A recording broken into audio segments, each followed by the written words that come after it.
Welcome students. सो आज हम class 11th physics का सेकंड चैप्टर स्टार्ट करने जा रहे हैं विच इज़ काइनामेटिक्स। ठीक है, तो काइनामेटिक्स का हम पहले कौन सा टॉपिक पढ़ेंगे? वेक्टर्स। हालांकि ये बुक में वेक्टर्स जो है वो बाद में आता है, लेकिन हम इसको पहले पढ़ेंगे बिकॉज इसकी हमें जरूरत पड़ने वाली है। सो हम पहले वेक्टर्स पढ़ेंगे, फिर हम काइनामेटिक्स पे आएंगे। ओके, सो पहले हम पढ़ेंगे वेक्टर्स क्या होता है। अभी तक हमने क्या पढ़ा था फर्स्ट चैप्टर में कि हमारे पास जो फिजिकल क्वांटिटीज़ होती हैं, फिजिकल क्वांटिटी क्या होता है? Any quantity which can be measured, जिसको हम मेजर कर सकते हैं उसको हम बोलते हैं फिजिकल क्वांटिटी। तो फिजिकल क्वांटिटी की जो वैल्यू होती है उसको हमने कैसे रिप्रेजेंट किया था? N into U. कोई भी फिजिकल क्वांटिटी होगी उसकी वैल्यू को डिफाइन करने के लिए हमें उसकी वैल्यू चाहिए, that is number, that is उसका मैग्नीट्यूड, और साथ में चाहिए होती है उसकी यूनिट। फॉर एग्जाम्पल, आपने बाजार से एप्पल्स लाए, कितने एप्पल्स लाए? 2 kg। कितने एप्पल्स लाए? 2 kg। तो देखो कितने एप्पल्स लाए उसको डिफाइन करने के लिए आपको दो चीज़ों की जरूरत पड़ी। एक तो नंबर, इस नंबर को हम बोलेंगे ये मैग्नीट्यूड आ गया, और साथ में क्या? यूनिट। इसी तरह हम फिजिकल क्वांटिटी को रिप्रेजेंट करते हैं N into U, where N is its numerical value and U is the unit. ठीक है, जैसे यहाँ पे यूनिट क्या है? केजी। केजी यहाँ पे यूनिट है किसकी? यहाँ पे कौन सी फिजिकल क्वांटिटी की हम बात कर रहे हैं? मास की, एप्पल्स के मास की बात कर रहे हैं। ठीक है, सिमिलरली अगर आपके पास कोई और हम फिजिकल क्वांटिटी ले लेते हैं, फॉर एग्जाम्पल टेम्परेचर। ठीक है, फॉर एग्जाम्पल आज का एवरेज टेम्परेचर था 37 डिग्री सेल्सियस।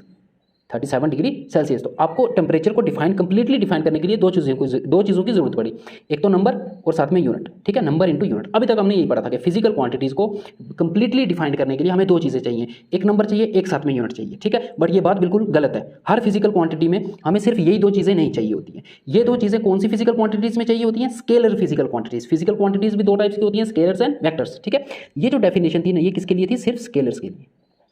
किसके लिए? सिर्फ स्केलर्स के लिए। ठीक है, मास एक स्केलर क्वांटिटी होती है, टेम्परेचर भी एक स्केलर क्वांटिटी होती है। कुछ फिजिकल क्वांटिटी स्केलर होती हैं और कुछ वेक्टर्स होती हैं। ठीक है, स्केलर की डेफिनेशन ये है, किसी स्केलर क्वांटिटी को कंप्लीटली डिफाइन करने के लिए आपको दो ही चीज़ों की जरूरत पड़ेगी, that is number and its unit. ठीक है, बट वेक्टर्स क्या होते हैं?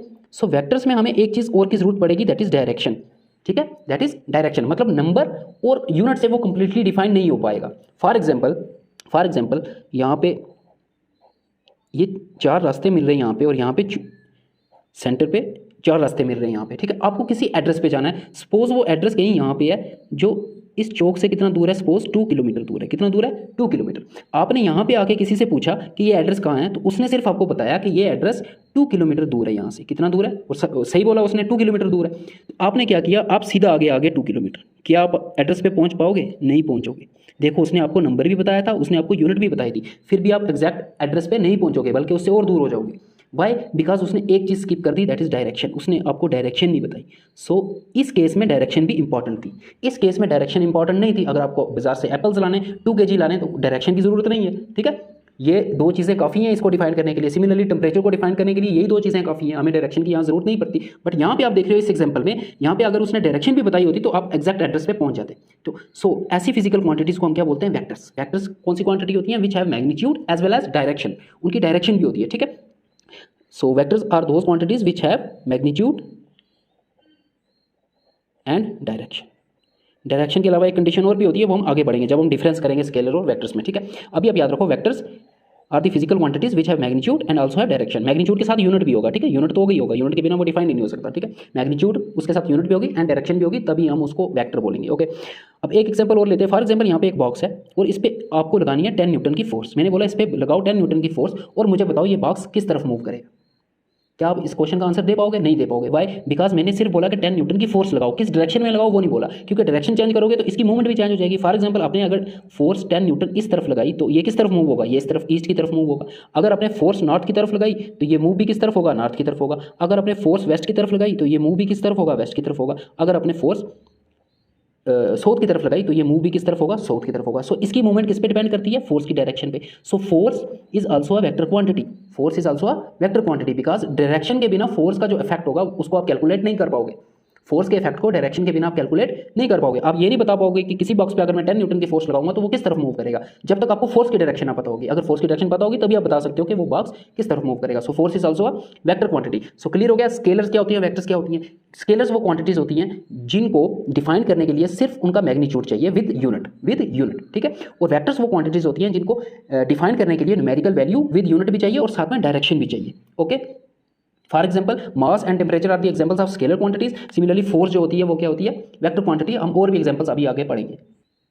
अभी हम देख लेते हैं स्केलर्स और वेक्टर्स के बीच में डिफरेंस। ठीक है, सो फर्स्ट डिफरेंस तो आ जाएगा, स्केलर के पास सिर्फ क्या होता है? मैग्नीट्यूड होता है। Scalars have only magnitude with unit, ठीक है, यूनिट भी होगी साथ में, उसको आपको लिखने की जरूरत नहीं, वो ऑब्वियस सी बात है, अगर किसी चीज़ का मैग्नीट्यूड लिख रहे हो तो मैं यूनिट भी लिखनी पड़ेगी, अगर यूनिट नहीं लिखी तो मैग्नीट्यूड का फायदा क्या, मैं आपको बोलता हूँ कि 2 फोर्स लगाओ किसी ऑब्जेक्ट पे, आप 2 किया, ठीक है, फॉर एग्जांपल आपको मैं बोलूँ 5 यूनिट आप डिस्टेंस चलूँ, अब बोलोगे 5 कितना, 5 मीटर चलूँ, 5 सेंटीमीटर चलूँ, 5 किलोमीटर चलूँ, तो यूनिट के बगैर कोई फिजिकल क्वांटिटी डिफाइंड हो नहीं सकती, ठीक है, तो ये तो ऑब्वियस ही बात है। और वेक्टर्स, कोई भी फिजिकल क्वांटिटी वेक्टर तब होगी जब उसके पास मैग्नीट्यूड होगा, ठीक है, विद यूनिट, उसके पास डायरेक्शन होगी, जो सेकंड बात मैंने बताई, और थर्ड एक पॉइंट होता है which obeys vector laws of addition. सबसे इंपॉर्टेंट कंडीशन यही है, किसी फिजिकल क्वांटिटी का वेक्टर कब होगा, वो सबसे इंपॉर्टेंट कंडीशन यही है, ये कंडीशन सेटिस्फाई करेगा तो वो वेक्टर होगा। सो वेक्टर होने के लिए ये तीनों कंडीशन सेटिस्फाई होनी चाहिए, उसके पास मैग्नीट्यूड होना चाहिए, मैग्नीट्यूड नहीं हुआ तो फिर तो वो फिजिकल क्वांटिटी नहीं होगा ना, है ना, फिजिकल क्वांटिटी वही होती है जिनका कुछ मैग्नीट्यूड होता है, डायरेक्शन होनी चाहिए, और साथ में वो ओबे करना चाहिए वेक्टर लॉज ऑफ एडिशन को। अब वेक्टर लॉज ऑफ एडिशन क्या होता है ये आपको नहीं पता, देखो स्केलर्स को हम कैसे ऐड करते हैं, सिंपल वैसे ही ऐड करते हैं जैसे नंबर्स को ऐड करते हैं, सेकंड डिफरेंस में हम देख लेते हैं, इनको ऐड कैसे करते हैं, जैसे नंबर्स को ऐड करते हैं, ठीक है, they are added like numbers, इनको हम कैसे ऐड करते हैं, जैसे हम नंबर्स को ऐड करते हैं। फॉर एग्जांपल आपने पहले 3 kg एप्पल्स लाए, फिर आपने 2 kg और लाए, फिर आपने 5 kg और लाए, तो टोटल एप्पल्स कितने हो गए, आप क्या करोगे, सिंपली इनको ऐड कर दोगे जैसे नंबर्स को ऐड करते हैं, ठीक है, 3 + 2 5, 5 + 5 10, सो टोटल आपने कितने एप्पल्स लाए, 10 kg। हमने सिंपल क्यों ऐड किया इनको नंबर्स की तरह, बिकॉज यहाँ पे मास की बात हो रही है, और मास जो होता है वो स्केलर क्वांटिटी होती है, और स्केलर्स को कैसे ऐड करते हैं, लाइक नंबर्स। बट वेक्टर्स के केस में हम वेक्टर्स को ऐसे ऐड नहीं कर सकते। फॉर एग्जाम्पल मैं आपको बोलता हूँ, एक वेक्टर क्वांटिटी होती है डिस्प्लेसमेंट, जो हम पढ़ेंगे, डिस्प्लेसमेंट होता है शॉर्टेस्ट डिस्टेंस बिटवीन 2 पॉइंट्स, ठीक है, सपोज कोई पर्सन यहाँ से इस डायरेक्शन में उसने डिस्टेंस चला 4 मीटर, कितना डिस्टेंस चला 4 मीटर, फिर वो यहाँ से वापस आया 3 मीटर, यहाँ से फिर वो वापस आया कितना 3 मीटर, तो मुझे बताओ उसकी डिस्प्लेसमेंट कितनी हुई, मैं डिस्प्लेसमेंट पूछ रहा हूँ, डिस्टेंस नहीं पूछ रहा हूँ, डिस्प्लेसमेंट होता है shortest distance between initial and final point, तो कितनी डिस्प्लेसमेंट हुई, देखो ये स्टार्टिंग में यहाँ पे है और इसकी फाइनल पोजीशन ये है, तो इनके बीच में कितना डिस्टेंस है देख लो, 4 - 3 कितना बचेगा 1 मीटर। सो इसका मतलब ये हुआ कि 4 मीटर और 3 मीटर का जब हमने ऐड किया तो आंसर कितना आया, अगर मैं इनको वेक्टर की तरह लिखूं 4 metre plus 3 metre is equal to answer कितना आया 7 मीटर, कितना आंसर आया 7 मीटर, सॉरी 1 मीटर, 1 मीटर। लेकिन अगर ये स्केलर होते तो ऐड करके क्या आता, हमें पता है स्केलर को नंबर की तरह ऐड करते तो 4 + 3 क्या आता 7, लेकिन देखो यहाँ 7 आंसर नहीं आ रहा, यहाँ 1 आंसर आ रहा है। क्यों आ रहा है, क्योंकि वेक्टर्स को हम स्केलर्स की तरह ऐड नहीं कर सकते, उनके लिए वेक्टर लॉज बनाए गए, वो लॉज हम पढ़ेंगे, ठीक है, उन लॉज की मदद से हम वेक्टर्स को ऐड करते हैं, ठीक है। फॉर एग्जाम्पल अगर यही एग्जाम्पल में लेता, इसने 4 मीटर पहले चला और फिर यहीं से आगे 3 मीटर चला, अब डिस्प्लेसमेंट कितनी हुई, अब इसका आंसर 7 हो जाएगा, 4 + 3 = 7, ठीक है, क्योंकि देखो इनिशियल पॉइंट इसका ये है, फाइनल पॉइंट ये है, तो डिस्प्लेसमेंट होती है distance between, shortest distance between initial and final point, shortest distance यही है स्ट्रेट वाला, तो 4 + 3 कितना हो गया 7, ठीक है, समझ के बात को। अब अगर सपोज ये 4 मीटर इधर चला होता और 3 मीटर इधर चला होता, तो अब बताओ डिस्प्लेसमेंट कितनी होगी, अब डिस्प्लेसमेंट कितनी हो जाएगी, डिस्प्लेसमेंट होती है इनिशियल पॉइंट और फाइनल पॉइंट के बीच में जो शॉर्टेस्ट डिस्टेंस है, वो इस केस में ये वाला है, सो ये हो जाएगा, ठीक है, यहाँ पे पाइथागोरस थ्योरम लगाओ तो ये 5 आएगा, तो इस केस में 4 + 3 का आंसर क्या आया 5 आया। तो आप देख रहे हो 4 + 3 का आंसर 7 भी आ सकता है, 5 भी आ सकता है, 1 भी आ सकता है, कुछ भी आ रहा है, लेकिन यहाँ पे हमेशा 4 + 3 कितना होगा 7 ही होगा, because scalars are added like numbers. But vectors जो हम ऐड करते हैं, वेक्टर्स को कैसे ऐड करते हैं, वेक्टर लॉज हैं कुछ, वो लॉज को यूज करके हम ऐड करते हैं, ठीक है, आपको याद रखना है 2 वेक्टर्स को ऐड करके हमेशा आंसर, वेक्टर्स को वैसे ऐड नहीं कर सकते जैसे स्केलर को ऐड करते हैं, ठीक है। अगर आपके पास 2 वेक्टर है, एक 4 है एक 3 है, जैसे मैंने इस एग्जांपल में लिए, तो इनका मैक्सिमम आ सकता है आंसर 7 और मिनिमम आंसर कितना आ सकता है 1, मैक्सिमम, ये देखो ये मैक्सिमम आंसर है, ये मिनिमम आंसर है, और इनके बीच में कोई भी आंसर आ सकता है, इन दोनों का जो रिजल्टेंट होगा ना, इन दोनों को जो ऐड करके आएगा वो 1 और 7 के बीच में कुछ भी आ सकता है, जैसे इस केस में देखो 5। सो ये किस चीज़ पर डिपेंड कर रहा है, ये डिपेंड कर रहा है बिटवीन दी एंगल्स, जो इन वेक्टर्स के बीच में एंगल है, देखो एंगल यहाँ पे 90 था, यहाँ पे एंगल 180 था, ठीक है, यहाँ पे एंगल कितना था, सॉरी यहाँ पे एंगल 0 था, यहाँ पे एंगल कितना था 0 डिग्री, ठीक है, यहाँ पे एंगल 180 था, क्योंकि इधर गया फिर वापस इस तरफ आया ना, तो कितना एंगल हो गया 180 डिग्री का। सो ये एंगल पे डिपेंड करते हैं वेक्टर्स को कैसे ऐड करना है। सो 2 वेक्टर्स को अगर आपको ऐड करना है, तो फॉर एग्जांपल आपके पास 2 वेक्टर हैं, एक वेक्टर ए है एक वेक्टर बी है, ठीक है, इनको ऐड करने पे जो इनका रिजल्टेंट आएगा ना, मैक्सिमम उसकी वैल्यू आ सकती है a + b, मिनिमम उसकी वैल्यू आ सकती है a - b, और उनकी वैल्यू इन दोनों के बीच में भी कोई वैल्यू आ सकती है, दैट इज यहाँ पे हमने वेक्टर लिए थे 4 और 3, तो इसकी मैक्सिमम वैल्यू हो सकती है 7 जो इस केस में हुई, मिनिमम वैल्यू हो सकती है 1, और इन दोनों का रिजल्टेंट 1 और 7 के बीच में भी कोई वैल्यू हो सकती है, 4.5 हो सकता है, 3 हो सकता है, इनको ऐड करके 2 आ सकता है, इनको ऐड करके 2.5 आ सकता है, जैसे यहाँ पे देखो 5 आया इनको ऐड करके, ठीक है। सो वेक्टर्स को ऐड करने का तरीका अलग है, उनको हम स्केलर्स की तरह ऐड नहीं करते, और तरीका क्या है, कुछ लॉज हैं वो हम वही तो हमें पढ़ना है यहाँ पे, ठीक है, वही हम डिटेल में स्टडी करेंगे कि 2 वेक्टर को कैसे ऐड करते हैं, ये आपका पूरा टॉपिक है, ठीक है। अगर ये आपको यहाँ पे समझ नहीं आया तो आ जाएगा अभी समझ। और फिर डिफरेंस में हम कुछ एग्जांपल्स लिखेंगे, जैसे स्केलर क्वांटिटी कौन सी होती है, स्केलर क्वांटिटी होती है मास, ठीक है, टेम्परेचर, स्पीड, ठीक है, density, extra, these all are scalar quantities. और वेक्टर क्वांटिटीज में फोर्स, एक्सेलरेशन, ठीक है, displacement, velocity, these all are the vector quantities, ठीक है। दीज अब याद रखना, कोई कुछ फिजिकल क्वांटिटीज़ ऐसी भी होती हैं जिनके पास मैग्नीट्यूड भी होता है, जिसके पास डायरेक्शन भी होता है, बट वो वेक्टर्स नहीं होते because of this third condition, ठीक है। वो उनके पास मैग्नीट्यूड तो होता है, डायरेक्शन भी होती है, बट वो वेक्टर्स लॉ को ओबे नहीं करते, ठीक है। तब भी हम उनको वेक्टर नहीं बोलेंगे। वेक्टर वही होगा जो इन तीनों कंडीशंस को सेटिस्फाई करेगा, ठीक है, which have direction, which have magnitude and which obeys vector laws of addition. For example, एक फिजिकल क्वांटिटी होती है इलेक्ट्रिक करंट। अब करंट के पास डायरेक्शन भी होती है और मैग्नीट्यूड भी होता है, फिर भी वो कौन सी क्वांटिटी है, उसको हम वेक्टर नहीं बोल सकते, वो वेक्टर क्वांटिटी नहीं है। इलेक्ट्रिक करंट वेक्टर क्वांटिटी नहीं है। वाई? बिकॉज वो वेक्टर लॉ को ओबे नहीं करता, ठीक है। फॉर एग्जांपल, आपके पास यहाँ पे 2 वायर्स हैं, एक वायर में से करंट आ रहा है 5 एम्पियर और इस वायर में से करंट आ रहा है सपोज 3 एम्पियर। तो अब यहाँ पे टोटल करंट कितना होगा? टोटल करंट होगा, इन दोनों को सिंपल नंबर्स की तरह ऐड करना है। 5 + 3 कितना हो जाएगा? 8 एम्पियर। दैट इज इन दोनों के बीच में क्या एंगल है, उस पे इन दोनों का रिजल्टेंट डिपेंड नहीं करता। मतलब हमने कैसे ऐड करके आंसर निकाला? सिंपली जैसे नंबर्स को ऐड करते हैं। सो इसका मतलब इसके पास डायरेक्शन भी है, इसके पास मैग्नीट्यूड भी है, फिर भी ये जो है वो वेक्टर नहीं है, बिकॉज ये वेक्टर लॉ को ओबे नहीं करता। अगर वेक्टर लॉ को ओबे करता तो इन दोनों का रिजल्टेंट 8 नहीं आता, ठीक है, कुछ और आता, 8 से कम आता। 8 तब आता जब दोनों की डायरेक्शन सेम होती, ठीक है। ऐसे 5 एम्पियर और 3 एम्पियर, तब इनका आंसर 8 आता। लेकिन यहाँ 8 आ रहा है। अगर मैं इस एंगल को चेंज कर देता हूँ, सपोज एंगल को मैंने थोड़ा सा बड़ा कर दिया, ठीक है। अब यहाँ पे 5 एम्पियर, यहाँ से आ रहा है 3 एम्पियर करंट, तो अभी भी इनका रिजल्टेंट कितना होगा? 8 एम्पियर होगा। समझ रहे हो ना? देखो, मैंने दोनों की डायरेक्शन चेंज की क्योंकि एंगल बड़ा कर दिया, तब भी रिजल्टेंट पे कोई फर्क नहीं पड़ा। इसका मतलब ये कैसे ऐड हो रहे हैं? ये नंबर्स की तरह ऐड हो रहे हैं, ये स्केलर्स की तरह ऐड हो रहे हैं। सो इलेक्ट्रिक करंट एक ऐसी क्वांटिटी है जिसके पास डायरेक्शन भी होती है, जिसके पास मैग्नीट्यूड भी होता है, still it is not a vector quantity, ठीक है। ये वेक्टर क्वांटिटी नहीं होती, ये स्केलर भी नहीं होती। इसको हम और एक क्वांटिटी होती है जिसको बोलते हैं tensor. So electric current is a tensor quantity. Tensor quantity क्या होता है, ये आप हायर क्लासेस में पढ़ेंगे, ठीक है। अभी ये हमारा टॉपिक नहीं है, टेंसर क्वांटिटीज क्या होती है हमारे सिलेबस में नहीं है, बट आपको याद रखना electric current is neither a scalar quantity nor a vector quantity. इसको टेंसर क्वांटिटी बोलते हैं। अगर आपको मल्टीपल चॉइस आ जाए तो इलेक्ट्रिक करंट को आप स्केलर बता सकते हो, बट वेक्टर कभी नहीं बताना, वो वेक्टर नहीं होता, ठीक है। सो कोई भी क्वांटिटी वेक्टर कब होगी? जब उसके पास मैग्नीट्यूड भी होगा, डायरेक्शन भी होगा, and which also obeys the vector laws of addition. अगर इलेक्ट्रिक करंट वेक्टर होता तो ये एंगल चेंज करने से ये मैग्नीट्यूड भी चेंज हो जाता है, ठीक है। जैसे यहाँ पे देखो, यहाँ पे क्यों ये आंसर डिफरेंट आ रहे थे? यहाँ 1 आ रहा था, यहाँ 7 आ रहा था, यहाँ 5 आ रहा था। मैं क्या चेंज कर रहा था? मैं इन दो वेक्टर्स के बीच का एंगल चेंज कर रहा था। यहाँ पे देखो एंगल, पहले ये आगे गया फिर पीछे आया, तो कितना एंगल बना? 180 डिग्री का, ठीक है। एक डायरेक्शन इस तरफ हो, एक डायरेक्शन इस तरफ हो, तो कितना एंगल होता है? 180 डिग्री का। यहाँ पे देखो, पहले आगे गया फिर आगे जा रहा है, मतलब ये भी, इसकी डायरेक्शन भी इस तरफ है, इस वेक्टर की डायरेक्शन भी इस तरफ है, तो कितना एंगल हुआ? 0 डिग्री। यहाँ पे एंगल था 180 डिग्री। यहाँ पे एंगल कितना हो गया? देखो, ये इस तरफ जा रहा है, ये इस तरफ जा रहा है, तो कितना एंगल हो गया? 90 डिग्री। तो क्या चेंज कर रहा हूँ मैं? इनके बीच का एंगल चेंज कर रहा हूँ। एंगल चेंज करने से देखो आंसर चेंज हो रहा है, ठीक है। एंगल चेंज करने से वेक्टर्स में आंसर चेंज हो जाता है। बट यहाँ देखो, यहाँ एंगल चेंज किया बट आंसर वही। Next is representation of a vector. किसी वेक्टर को हम रिप्रेजेंट कैसे करेंगे? ओके, सो किसी भी वेक्टर को हम रिप्रेजेंट करते हैं एक एरो से। कैसे रिप्रेजेंट करते हैं? एक एरो से, ठीक है। ये आपका एक एरो आ गया, एरो से रिप्रेजेंट करते हैं। इस एरो में ये वाला जो पॉइंट है ये हो जाएगा, इसको हम बोलेंगे टेल और इसको बोलेंगे हेड, ठीक है। जो हेड है वो हमें बताएगा उस वेक्टर की डायरेक्शन, उस वेक्टर की डायरेक्शन। जिस तरफ उस वेक्टर की डायरेक्शन होगी तो उसको रिप्रेजेंट करने के लिए जो आप एरो बनाओगे उसका हेड उसी डायरेक्शन में रखना पड़ेगा। और इस लाइन की जो लेंथ होगी, इस लाइन की जो लेंथ होगी ये रिप्रेजेंट करेगी मैग्नीट्यूड ऑफ दैट वेक्टर। ये क्या रिप्रेजेंट करेगी? मैग्नीट्यूड ऑफ दैट वेक्टर, ठीक है। तो किसी भी वेक्टर को रिप्रेजेंट करने के लिए हम एक लाइन एरो ड्रा करते हैं, ठीक है। उस एरो का हेड उसी डायरेक्शन में रखना है जिस डायरेक्शन में वो वेक्टर है, और उस एरो की जो लेंथ होगी वो रिप्रेजेंट करेगी आपका magnitude of that vector. For example, आपको एक वेक्टर ड्रा करना है, ठीक है। फोर्स एक वेक्टर है 5 न्यूटन और उसकी डायरेक्शन है नॉर्थ की तरफ, उसकी डायरेक्शन है नॉर्थ की तरफ। तो कैसे इसको रिप्रेजेंट करोगे आप? 5 न्यूटन का वेक्टर आपको रिप्रेजेंट करना है और उसकी डायरेक्शन का है नॉर्थ की तरफ। तो आप क्या करोगे? 5 सेंटीमीटर। अब देखो, स्केल से रिप्रेजेंट करना है क्योंकि इसकी लेंथ होगी। अब स्केल पे तो लेंथ सेंटीमीटर में होती है, न्यूटन में नहीं होती है। तो हम वहाँ पे स्केल ले लेंगे। 1 सेंटीमीटर रिप्रेजेंट कर रहा है 1 न्यूटन को, ठीक है।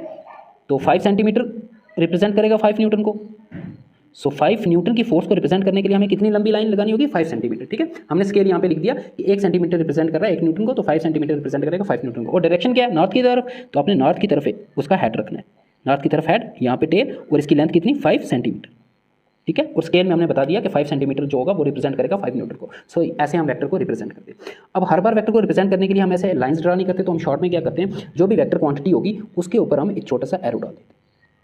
जब भी किसी वेक्टर क्वांटिटी के ऊपर एरो डाला होगा, समझ जाना वो वेक्टर क्वांटिटी है, वो स्केलर नहीं है। स्केलर को सिर्फ ऐसे लिखते हैं जैसे मास है, मास को सिर्फ एम से डिनोट करते हैं। लेकिन जो फोर्स है, फोर्स को कैसे लिखेंगे? Force is a vector quantity, तो उस पर हमेशा हम ऐसे एरो डालेंगे, ठीक है। सो शॉर्ट में हम ऐसे रिप्रेजेंट करेंगे किसी भी वेक्टर को, उस पर आपने एक एरो डाल देना है।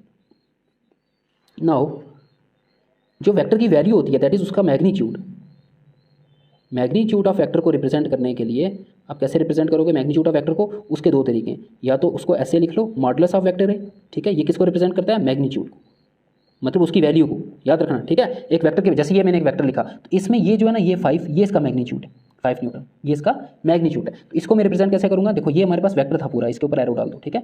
ये था हमारे पास वेक्टर पूरा 5 न्यूटन और इसकी डायरेक्शन थी नॉर्थ, ठीक है। ये पूरा वेक्टर है। अब इसका सिर्फ अगर मुझे मैग्नीट्यूड लिखना है तो मैग्नीट्यूड सिर्फ ये वाली वैल्यू होती है, डायरेक्शन को छोड़ दो तो बचेगा मैग्नीट्यूड। तो मैग्नीट्यूड को रिप्रेजेंट कैसे करूँगा, फिर ऐसे लिखूंगा, magnitude of force is equal to 5 newton. अब डायरेक्शन लिखने की जरूरत नहीं क्योंकि मैं सिर्फ मैग्नीट्यूड लिख रहा हूँ इस केस में। So magnitude of force F is equal to 5 newton, ठीक है। या फिर सिर्फ ए लिख दो, वो भी किसको रिप्रेजेंट करेगा, मैग्नीट्यूड को। तो मैं किसी भी वेक्टर के मैग्नीट्यूड को रिप्रेजेंट करने के लिए, दैट इज उसकी वैल्यू को रिप्रेजेंट करने के लिए हम या तो ये सिंबल यूज करते हैं या सिर्फ ए लिखते हैं। अगर ऐसा लिखा हुआ तो वो वेक्टर है, ठीक है। ये पूरा वेक्टर है। अब इसके साथ मैग्नीट्यूड भी लिखना होगा, डायरेक्शन भी लिखनी होगी, ठीक है। जैसे यहाँ पे देखो ये पूरा वेक्टर है तो हमने मैग्नीट्यूड भी लिखा, साथ में डायरेक्शन भी लिखी। जब मैग्नीट्यूड लिखते हैं तब डायरेक्शन लिखने की जरूरत नहीं होती, मैग्नीट्यूड होता है उसकी वैल्यू, ठीक है। नाउ कुछ इंपॉर्टेंट पॉइंट्स है जो आपको याद रखने हैं। फर्स्ट इज इक्वल वेक्टर, दो वेक्टर्स इक्वल कब होंगे। सो हमें पता है वेक्टर के बाद एक तो मैग्नीट्यूड होता है, एक डायरेक्शन होता है। So two vectors are said to be equal vectors if they have same magnitude and same direction. अगर दो वेक्टर्स के पास उनका मैग्नीट्यूड भी सेम है और उनकी डायरेक्शन भी सेम है तब हम बोलेंगे वो दो वेक्टर्स इक्वल है। फॉर एग्जांपल मेरे पास दो वेक्टर हैं, एक है 2 मीटर ईस्ट की तरफ और एक वेक्टर और है वो भी है 2 मीटर ईस्ट की तरफ। तो अब मैं बोल सकता हूँ ये दोनों वेक्टर कैसे हैं, इक्वल है। बिकॉज देखो इनका मैग्नीट्यूड भी इक्वल है, 2 मीटर और इनकी डायरेक्शन भी सेम है, तो हम बोलेंगे ये दोनों वेक्टर क्या हैं, इक्वल है। फॉर एग्जाम्पल और लिखते हैं हम 5 metre west and 5 metre north. अब मुझे बताओ क्या ये दोनों वेक्टर इक्वल है, नहीं। इनका मैग्नीट्यूड तो सेम है बट इनकी देखो डायरेक्शन सेम नहीं है। सो मैग्नीट्यूड सेम होने से दो वेक्टर इक्वल नहीं हो सकते। Two vector are said to be equal if they have same magnitude and same direction. तो ये याद रखना आप, ठीक है। और ये यूनिट भी सेम होनी चाहिए। फॉर एग्जाम्पल अभी मैं एक एग्जाम्पल और लिखता हूँ, 2 मीटर ईस्ट, क्या ये इक्वल होगा 2 सेंटीमीटर ईस्ट के। सो ये इक्वल नहीं होंगे अभी भी। देखो इनका मैग्नीट्यूड इक्वल नहीं है क्योंकि यहाँ पे 2 मीटर्स है और यहाँ पे 2 सेंटीमीटर्स है। तो यूनिट्स का भी ध्यान रखना। मैग्नीट्यूड तभी इक्वल होगा जब ये न्यूमेरिकल वैल्यू भी इक्वल होगी और यूनिट्स भी सेम होगी, तभी मैग्नीट्यूड इक्वल होगा। 2 metre is not equal to 2 centimetre. आपको पता है सेंटीमीटर छोटी यूनिट है, तो 2 सेंटीमीटर तो 2 मीटर से बहुत छोटा होगा। डायरेक्शन देखो सेम है east east, but magnitude equal नहीं है। तो मैग्नीट्यूड के लिए यूनिट भी इक्वल होगी, जैसे यहाँ पे मैंने लिखा है। So these are equal vectors. अब इक्वल वेक्टर्स का कंसेप्ट यूज करके हम क्या कर सकते हैं, किसी भी वेक्टर को पैरेलल शिफ्ट कर सकते हैं। पैरेलल शिफ्ट, ये आपको याद रखना, ये हम यूज़ करेंगे। पैरेलल शिफ्ट क्या होता है कि किसी भी वेक्टर को उठा के आप पैरेलली शिफ्ट कर सकते हो, उससे ना ही उसकी डायरेक्शन पे कोई फर्क पड़ेगा ना ही उसके मैग्नीट्यूड पे फर्क पड़ेगा। क्या मीनिंग हुआ, फॉर एग्जांपल आपके पास यहाँ पे एक वेक्टर है ये, और ये हॉरिजॉन्टल के साथ कितना एंगल बना रहा है, थीटा एंगल बना रहा है, ठीक है। और इसका मैग्नीट्यूड है सपोज ए वेक्टर है ये, ठीक है। अब इसी वेक्टर को मैं पैरेलली शिफ्ट करके यहाँ पे रिप्रेजेंट कर सकता हूँ। देखो पैरेलली शिफ्ट किया मैंने, ये एंगल भी थीटा ही है अभी भी और इसकी लेंथ भी उतनी है। इसको मैं यहाँ पे भी रिप्रेजेंट कर सकता हूँ, ठीक है। तो इसको बोलते हैं parallel shift.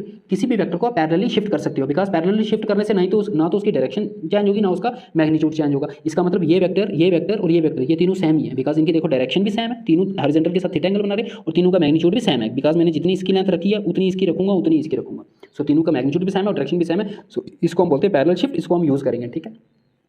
Next important term is unit vector, ठीक है। ये सबसे ज़्यादा इंपॉर्टेंट टर्म है, ये आपको बहुत यूज़ होने वाली है, ठीक है। पूरी फिजिक्स में अब ये यूज़ होगा, यूनिट वेक्टर हर जगह आएगा, यूनिट वेक्टर। सो अभी समझ लो ये अच्छे से, यूनिट वेक्टर होता क्या है। सो यूनिट वेक्टर जैसे नाम से पता चल रहा है, यूनिट का मतलब क्या होता है 1। सो ऐसा वेक्टर जिसका मैग्नीट्यूड 1 हो उसको हम बोलते हैं यूनिट वेक्टर। ऐसा वेक्टर जिसका मैग्नीट्यूड दैट इज जिसकी वैल्यू 1 होगी, ठीक है।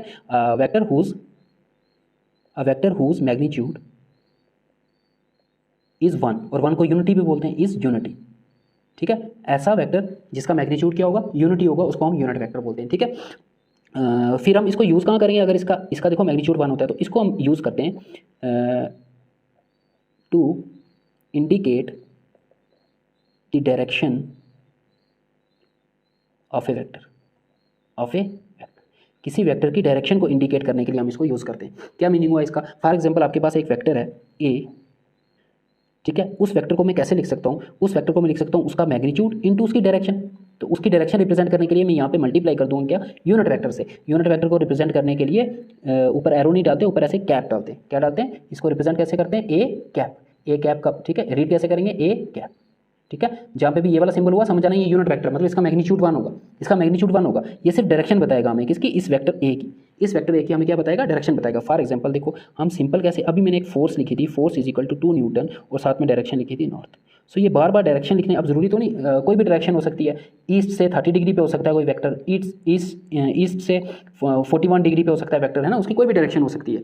देखो पहले तो हमारे पास 4 डायरेक्शंस होती हैं, कौन सी, ईस्ट, वेस्ट, नॉर्थ, साउथ। अब वेक्टर तो कोई भी डायरेक्शन लिख सकता है, वेक्टर की ये डायरेक्शन भी हो सकती है। अब इस डायरेक्शन को कैसे स्पेसिफाई करोगे, अब बोलोगे ईस्ट से कितना पीछे है, ये सपोज 25 डिग्री है, तो आप बोलोगे ईस्ट से साउथ की तरफ है 25 डिग्री, ईस्ट से साउथ की तरफ है। इस डायरेक्शन को कैसे रिप्रेजेंट करोगे, 25 degree south of east, east के साउथ की तरफ है ना, देखो ईस्ट के साउथ की तरफ कितना 25 डिग्री। तो इतनी बड़ी डायरेक्शन बार बार लिखनी पड़ी हमें, south of east, east of west, north of south. तो हमने क्या किया, इसको रिजॉल्व करने के लिए हमने लाया यूनिट वेक्टर। इसकी जगह मैं सिर्फ एक यूनिट वेक्टर लिखूंगा, क्या लिखूंगा, एक यूनिट वेक्टर, और उसकी डायरेक्शन यहाँ पे रिप्रेजेंट कर दूंगा, वो यूनिट वेक्टर यहाँ, ठीक है ना। अगर ये वेक्टर है ना, तो यहाँ पे मैंने एक यूनिट वेक्टर बना दिया जिसकी डायरेक्शन ये है, ठीक है। सो यूनिट वेक्टर रिप्रेजेंट करते हैं हम किसी भी डायरेक्शन को बताने के लिए। यहाँ से यूनिट वेक्टर का हम फॉर्मूला ड्राइव कर सकते हैं। देखो यूनिट वेक्टर क्या हो जाएगा, वेक्टर ए, इसका जो मैग्नीट्यूड है, ये मैग्नीट्यूड है, ये मल्टीप्लाई हो रहा है इधर आके, क्या हो जाएगा, डिवाइड। तो ये फॉर्मूला भी आपको याद रखना है, unit vector is equal to vector divided by magnitude of vector. एक बात और याद रखनी है, एक्स एक्सिस की डायरेक्शन को रिप्रेजेंट करने के लिए हम जो यूनिट वेक्टर यूज करते हैं उसको डिनोट करते हैं हम आई से, ठीक है। सिमिलरली वाई एक्सिस की डायरेक्शन को रिप्रेजेंट करने के लिए हम एक स्पेशल यूनिट वेक्टर यूज करते हैं, उसको हम जे से डिनोट करेंगे। और जेड एक्सिस की डायरेक्शन को रिप्रेजेंट करने के लिए हम एक वेक्टर यूज करते हैं, यूनिट वेक्टर के, ठीक है। So these are the 3 unit vectors which represents the direction of X axis, Y axis and Z axis. X axis की डायरेक्शन को रिप्रेजेंट करने के लिए ये यूनिट वेक्टर यूज करते हैं, वाई एक्सिस की डायरेक्शन को रिप्रेजेंट करने के लिए ये यूनिट वेक्टर यूज करेंगे, और जेड एक्सिस की डायरेक्शन को रिप्रेजेंट करने के लिए ये यूनिट वेक्टर यूज करेंगे। इन सभी का मैग्नीट्यूड 1 होगा, दैट इज इनकी वैल्यू 1 है। ये सिर्फ डायरेक्शन को बताने के लिए होते हैं, ठीक है। Next term is collinear vectors, ठीक है। कोलिनियर वेक्टर्स वो वेक्टर हो जाएंगे which lie along the same line, which lie on the same line. क्या मीनिंग हुआ, फॉर एग्जाम्पल ये आपके पास एक एक्सिस है, इस एक्सिस के अलोंग एक वेक्टर एक्ट कर रहा है ए, और इसी एक्सिस के अलोंग एक वेक्टर एक्ट कर रहा है बी। तो हम बोलेंगे A and B are collinear vectors because they are acting along the same line और सेम एक्सिस, ठीक है। सिमिलरली कोइनिशियल वेक्टर्स वो हो जाएंगे which have same initial point, जिनका इनिशियल पॉइंट सेम होगा, which have same initial point. ऐसे vector जो सेम पॉइंट से ओरिजिनेट हो रहे हो। फॉर एग्जाम्पल एक वेक्टर आपके पास ए, देखो इस पॉइंट से ओरिजिनेट हो रहा है। सिमिलरली एक वेक्टर है बी, वो भी इसी पॉइंट से ओरिजिनेट हो रहा है, दैट इज इनका इनिशियल पॉइंट सेम है। को मीन्स कॉमन, ठीक है, कॉमन इनिशियल पॉइंट, ठीक है। तो इन दोनों का इनिशियल पॉइंट सेम है, इसलिए these 2 vectors are known as coinitial vectors. Similarly coplanar vectors, ऐसे वेक्टर जो सेम प्लान में लाई करें, लाइज इन सेम प्लान, जो सेम प्लान में लाई करेंगे, ठीक है। फॉर एग्जाम्पल मैं यहाँ पे 2 वेक्टर ड्रा करूँ, ये है वेक्टर ए और यहाँ पे एक वेक्टर है ये बी, और ये दोनों वेक्टर सेम प्लान में। प्लान क्या होता है, 2 डायमेंशनल फिगर को प्लान बोलते हैं। जैसे ये जो पेपर है ये 2 डायमेंशनल फिगर है, इसकी लेंथ है और इसकी विड्थ है, बट इसकी हाइट नहीं है, अप्रॉक्सीमेटली 0 है इसकी हाइट, ठीक है ना, इसकी वॉल्यूम 0 होगी। So it is a 2 dimensional plan. अब ये दोनों वेक्टर देखो इसी प्लान में एग्जिस्ट करते हैं, so these are known as coplanar vectors, ठीक है। कोई भी अगर आपके पास 2 वेक्टर्स हैं वो हमेशा को प्लानर ही होंगे, ठीक है। जैसे ये 2 वेक्टर हैं, देखो ये इस प्लान में लाई कर रहे हैं, अगर इसको मैं थोड़ा सा इंक्लाइन कर देता हूँ, अभी भी ये को प्लानर है, लेकिन अब ये वर्टिकल प्लान में आ चुके हैं। अगर इसको मैं थोड़ा सा ऐसे करता हूँ, थोड़ा सा इंक्लाइंड है ये, अब ये इस प्लान में, ठीक है। सो 2 वेक्टर्स ऑलवेज को प्लानर, याद रखना 2 वेक्टर्स, अगर आपके पास 2 वेक्टर्स हैं और ऑलवेज को प्लानर, वो हमेशा को प्लानर होंगे, बस प्लान कौन सा है वो डिपेंड करेगा, ठीक है। लेकिन अगर आपके पास 3 वेक्टर्स हुए तो वो कोप्लानर हो भी सकते हैं, नहीं भी हो सकते हैं। अगर आपके पास 3 वेक्टर्स हुए, ठीक है, फॉर एग्जांपल मेरे पास 3 वेक्टर्स हैं और इनको मैंने ऐसे अरेंज किया हुआ है। अब देखो ये तीनों एक ही प्लान में है, कौन से प्लान, देखो एक ही प्लान में, एक ही प्लान में। लेकिन अब मैं इनमें से एक को ऐसे इंक्लाइन कर दिया, 2 को वैसे रहने दिया, अब ये एक प्लान में नहीं है। एक प्लान बना के बताओ जिसमें ये 2 इस प्लान में, ठीक है, ये 2 इस प्लान में आ गए, ये वाले 2 इस प्लान में आ गए, ठीक है, ये वाले 2 इस प्लान में आ गए, लेकिन तीनों एक प्लान में नहीं आ पाएंगे, ठीक है। सो 3 वेक्टर्स में और may not be coplanar. 3 vector जो होंगे वो कोप्लानर हो भी सकते हैं और कोप्लानर नहीं भी हो सकते हैं। फॉर एग्जांपल अगर ये तीनों वेक्टर ऐसे हैं, देखो अभी ये कोप्लानर है, तीनों एक ही पेपर के प्लेन में लाई कर रहे हैं, लेकिन इसको मैं अगर थोड़ा सा इंक्लाइन कर देता हूँ ऐसे, या नीचे की तरफ इंक्लाइन कर देता हूँ, अब ये कोप्लानर नहीं रहेंगे, ठीक है। So these are coplanar. Now we will see how to add the vectors, that is addition of vectors, ठीक है। हमने अभी देखा कि वेक्टर्स को हम स्केलर्स की तरह ऐड नहीं कर सकते। स्केलर्स को कैसे ऐड करते हैं, लाइक नंबर्स। फॉर एग्जांपल मास एक स्केलर क्वांटिटी है, तो मास को हम हमेशा कैसे ऐड करते हैं, like numbers. For example 2 kg apples plus 3 kg apples, हमेशा उसका आंसर 5 kg ही होगा, ठीक है। बट वेक्टर्स को हम इस तरह से ऐड नहीं कर सकते, हमने अभी एग्जाम्पल भी देखी थी इंट्रोडक्शन में। सो वेक्टर्स को फिर ऐड करना कैसे है, उसके लिए हमारे पास 2 मेथड्स हैं। वेक्टर्स को कैसे ऐड करना है उसके लिए हमारे पास 2 मेथड्स हैं। First method is geometrical method and second method is analytical method. So geometrical method में हम क्या करेंगे, सिर्फ ज्योमेट्री से ही 2 वेक्टर्स का रिजल्टेंट फाइंड करेंगे, ठीक है। रिजल्टेंट फाइंड करना मतलब एडिशन करना उन दोनों की, जो ऐड करके आंसर आएगा उसको हम रिजल्टेंट बोलते हैं। और एनालिटिकल मेथड में हम क्या करेंगे, एक फॉर्मूला ड्राइव करेंगे, उस फॉर्मूले की हेल्प से हम 2 वेक्टर्स का या 2 से ज्यादा वेक्टर्स का हम क्या करेंगे, रिजल्टेंट फाइंड करेंगे, ठीक है। अब इन दोनों मेथड्स में कुछ लॉज यूज होते हैं। वेक्टर को ऐड करने के लिए कुछ 3 लॉज यूज होते हैं, triangle law, parallelogram law and polygon law. तो पहले हमें वो समझने पड़ेंगे। सो फर्स्ट लॉ हम समझ लेते हैं कि triangle law of vector addition क्या कहता है, ठीक है। ये इसकी स्टेटमेंट यहाँ पे लिखी हुई है। It states that if 2 vectors are represented both in magnitude and direction by the 2 sides of a triangle taken in one order, then their resultant vector is represented both in magnitude and direction by the third side of the triangle taken in opposite order. अब इसका meaning क्या हुआ, अब देखो इसका meaning है triangle law of vector addition का। ये कह रहा है कि अगर आपके पास 2 वेक्टर्स हैं, सपोज ये आपके पास है एक वेक्टर ए ठीक है। और आपके पास एक वेक्टर और है, सपोज उसकी डायरेक्शन ये है, एक वेक्टर है, आपको फाइंड करना है इन दोनों का रिजल्टेंट। आपको इसकी वैल्यू भी पता है, इसका डायरेक्शन भी पता है, इन दोनों वेक्टर्स का आपको मैग्नीट्यूड भी पता है और डायरेक्शन भी पता है, बट आपको इन दोनों का क्या फाइंड करना है, रिजल्टेंट फाइंड करना। अब ये ला क्या कहता है कि जिन दो वेक्टर्स का आपको रिजल्टेंट फाइंड करना है उनको पहले रिप्रेजेंट करो as a sides of a two triangle, मतलब इनको कंबाइन करो, इनको ज्वाइन करना पड़ेगा। कैसे ज्वाइन करेंगे, एक वेक्टर की टेल को दूसरे वेक्टर के हेड से ज्वाइन करना है। क्यों, क्योंकि क्या बोला हुआ है यहाँ पे, it states that if two vectors are represented both in magnitude and direction by two sides of a triangle taken in one order. तो इन दोनों को इस तरह से ज्वाइन करना है कि एक ही ऑर्डर में हो। एक ऑर्डर का मतलब ये हो गया कि जहाँ पे एक वेक्टर खत्म होगा वहीं से दूसरा स्टार्ट होगा। देखो मतलब टेकन इन ऑर्डर का मतलब हो गया एक का हेड और एक का टेल जो है वो कंबाइन करने पड़ेंगे। ये हो गया इन ऑर्डर, ये दोनों ऑर्डर में है, ठीक है। देखो यहाँ से यहाँ तक पहला वेक्टर, फिर यहाँ से यहाँ तक दूसरा वेक्टर, इसको बोलते हैं इन ऑर्डर। सो उसके लिए हमें क्या करना पड़ेगा, देखो ये वेक्टर ए आ गया आपका, अब वेक्टर बी को मुझे यहाँ पे लाना है। तो हमने स्टार्टिंग में इंट्रोडक्शन में पढ़ा कि किसी भी वेक्टर को हम पैरेलली शिफ्ट कर सकते हैं, उसकी वैल्यू चेंज नहीं होती, ठीक है ना, इंटरेक्शन चेंज होगी। तो इसको मैं पैरेलली शिफ्ट करके यहाँ पे लाऊंगा, तो ऐसा आ जाएगा बी, ऐसे ही होगा, ऐसे ही है ना। बी को मैंने पैरेलली शिफ्ट करके यहाँ पे लाया। सो क्या किया मैंने, इन दोनों वेक्टर्स को रिप्रेजेंट कर दिया bye the two sides of a triangle both in magnitude and direction. मतलब इस ट्राइंगल की साइड्स की जो लेंथ होगी वो इनके मैग्नीट्यूड को रिप्रेजेंट करनी चाहिए। फॉर एग्जांपल अगर ये वेक्टर आपको दिया हुआ है, सपोज ये इस वेक्टर की वैल्यू आपको दी हुई है 5, तो यहाँ पे इस लाइन की लेंथ भी कितनी बनानी है, 5 सेंटीमीटर, ताकि इसकी लेंथ इसका मैग्नीट्यूड रिप्रेजेंट करे, और ये जो साइड है, ये जो एरो है, ये इसकी डायरेक्शन रिप्रेजेंट करे। इसलिए लिखा हुआ है, it states that if two vectors are represented both in magnitude and direction by the two sides of a triangle taken in one order. अगर दो वेक्टर्स को आप ट्राइंगल की दो साइड्स की तरह रिप्रेजेंट कर सको both in magnitude and direction, then इन दोनों का जो रिजल्टेंट होगा वो इस ट्राइंगल की थर्ड साइड होगी। इस ट्राइंगल की थर्ड साइड यही होगी ना, ये जो थर्ड साइड होगी ये आपका रिजल्टेंट होगा, but taken in opposite order. Taken in opposite order मतलब ये हुआ कि इन दोनों का रिजल्टेंट ये वाली साइड हो जाएगी, थर्ड साइड। अब इसका ऑर्डर क्या लेना है, इसका ऑर्डर लेना अपोजिट। तो अपोजिट ऑर्डर कैसे होगा, देखो ये यहाँ से इधर गया, ये यहाँ से इधर गया। अगर ऑर्डर में आते तो इधर से इधर आता, यहाँ पे एरो होता, बट अपोजिट ऑर्डर में लेना है तो इसका एरो इस तरफ आएगा, इसका हेड इस तरफ आएगा, इसका टेल इस तरफ आएगा। सो ये आपका रिजल्टेंट हो जाएगा विच इज इक्वल टू, ये इन दोनों का रिजल्टेंट है, मतलब A plus B. This is your triangle law of vector addition. क्या कहता है ये, it states that if two vectors are represented both in magnitude and direction by the two sides of a triangle then their resultant will be represented by the third side of the triangle taken in opposite order. समझ के बात को। अब इसकी example लेते हैं। आपके पास एक वेक्टर है, सपोज डिस्प्लेसमेंट वेक्टर है 2 मीटर, इसकी डायरेक्शन इस तरफ है, ठीक है, और ईस्ट की तरफ, और एक वेक्टर और है आपके पास बी, इस वेक्टर को ए नाम दे देते हैं। एक वेक्टर आपके पास B which is equal to 3 metre, और ये हॉरिजॉन्टल के साथ, दैट इज ईस्ट के साथ कितना एंगल बना रहा है, 30 डिग्री का एंगल बना रहा है। अब आपको इन दोनों का रिजल्टेंट फाइंड करना है by using triangle of vector addition. तो क्या करोगे, सबसे पहले इसकी लेंथ है 2 मीटर, अब 2 मीटर को सेंटीमीटर में रिप्रेजेंट करो, बिकॉज स्केल में सेंटीमीटर होता है, तो हमने स्केल मान लिया 1 centimetre is equal to 1 metre इस क्वेश्चन के लिए, ठीक है। 1 सेंटीमीटर किसको रिप्रेजेंट कर रहा है, 1 मीटर को। तो आप एक लाइन लगाओगे ईस्ट की तरफ जिसकी लेंथ कितनी होगी, 2 सेंटीमीटर। देखो ये हमने एक ट्राइंगल की साइड से इस वेक्टर को रिप्रेजेंट कर दिया बोथ मैग्नीट्यूड एंड डायरेक्शन। देखो ये इसकी जो लेंथ है वो इसका मैग्नीट्यूड बता रही है हमें। देखो 2 सेंटीमीटर 2 मीटर के इक्वल होगा क्योंकि हमने स्केल ये लिया हुआ है, और इसकी देखो ये जो वेक्टर हमने बनाया ये इसी की डायरेक्शन को रिप्रेजेंट कर रहा है। सो हो गया ना, it is represented by the side of a triangle, this vector is represented by the side of a triangle both in magnitude and direction. अब दूसरे को भी यहाँ पे लाना है। अब दूसरा इसके साथ कितना एंगल बना रहा है, 30 डिग्री का एंगल बना रहा है। इसका मतलब ये कैसे आएगा, यहाँ पे अगर मैं इसको आगे प्रोड्यूस कर दूँ, ये ईस्ट की डायरेक्शन है, तो यहाँ पे आपको 30 डिग्री पे बना देना, ठीक है। ये एंगल आपका 30 डिग्री होना चाहिए, ये एंगल आपका 30 डिग्री होना चाहिए, ठीक है। और इसकी लेंथ कितनी बनानी है, 3 मीटर, तो इसकी लेंथ बनानी है आपको 3 सेंटीमीटर, इसकी लेंथ कितनी, 3 सेंटीमीटर। सो ये इन दो वेक्टर्स को मैंने रिप्रेजेंट कर दिया as a sides of a two triangle both in magnitude and direction. देखो जो इसकी डायरेक्शन है वही इसकी डायरेक्शन है, जो इसकी डायरेक्शन है वही डायरेक्शन इसकी है, जो इसका मैग्नीट्यूड है वही इसका मैग्नीट्यूड है, जो इसका लेंथ है वही इसका मैग्नीट्यूड है, ठीक है। अब ट्राइंगल ला क्या कहता है कि इन दोनों का रिजल्टेंट हमें फाइंड करना है। अब ट्राइंगल ला कहता है कि इन दोनों का रिजल्टेंट होगा जो थर्ड साइड है, मतलब इसकी लेंथ, इनको चेंज करो और टेकन इन अपोजिट ऑर्डर। तो देखो ऑर्डर ये यहाँ से यहाँ, यहाँ से यहाँ, अगर इन ऑर्डर होता तो इस तरफ से इस तरफ एरो होता, बट अपोजिट ऑर्डर में लेना है तो इसका एरो इस तरफ आएगा। सो ये आपका रिजल्टेंट हो जाएगा। अब इस रिजल्टेंट की वैल्यू कैसे फाइंड करोगे, आपने स्केल लेना है, स्केल से इसकी लेंथ मेजर करनी है, वो आ जाएगा मैग्नीट्यूड, वो आ जाएगा आपका मैग्नीट्यूड, वो यहाँ पे आ जाएगा। और डायरेक्शन फाइंड करने के लिए आप क्या करोगे, ये एंगल कैलकुलेट कर लोगे। सपोज ये एंगल आपने कैलकुलेट किया, लेट करते हैं ये 20 डिग्री आया, ठीक है, ये आपने मेजर कर लेना। 20 डिग्री आया तो डायरेक्शन के लिए लिखोगे रिजल्टेंट की डायरेक्शन क्या है, 20 degree with respect to vector A, with respect to vector A. ये वेक्टर ए था ना, ये वाला वेक्टर ए था ना, ये वाला वेक्टर ए से रिप्रेजेंट किया था। सो वेक्टर ए से कितना एंगल बना रहा है रिजल्टेंट, 20 डिग्री। तो उसकी डायरेक्शन भी मिल गया हमें, उसको उसका मैग्नीट्यूड भी मिल गया। So this is your triangle of vector addition. समझ गए ट्राइंगल ऑफ कैसे यूज करने। और इसी मेथड को हम बोलते हैं ज्योमेट्रिकल मेथड।